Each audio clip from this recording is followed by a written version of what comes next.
ஆச்சி முறுக்கு மந்த்ரா கடலை எண்ணெயில நானே பண்ணுது ஒரு சேலஞ்ச்.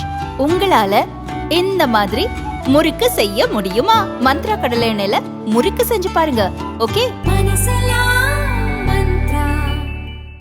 100 யூனிட் இலவச மின்சாரத்தை ரத்து செய்து ஒருவருக்கு மட்டும் வழங்க மின்வாரியம் முடிவு செய்திருப்பதாக அம்மா மக்கள் முன்னேற்ற கழகத்தின் பொதுச் செயலாளர் டிடிவி தினகரன் கண்டித்துள்ளார்.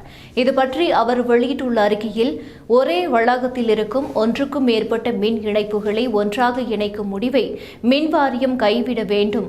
மேலும் அனைத்து மின் நுகர்வோர்களுக்கும் 100 யூனிட் இலவச மின்சாரம் கிடைப்பதை தமிழக அரசு உறுதி செய்ய வேண்டும் என்று கூறியுள்ளார்.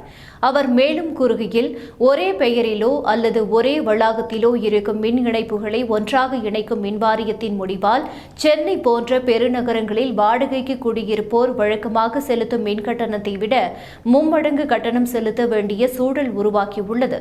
கடந்த ஆண்டே இதுபோன்ற செய்திகள் வெளியான நிலையில், ஒருவரின் பெயரில் எத்தனை மின் இணைப்பு இருந்தாலும் அவை ஒன்றாக இணைக்கப்படாது எனவும், அனைவருக்கும் 100 யூனிட் இலவச மின்சாரம் தொடர்ந்து வழங்கப்படும் என்று வாக்குறுதி அளித்த மின்வாரியமே அதனை மீறுவது கடும் கண்டனத்திற்குரியது என்றார்.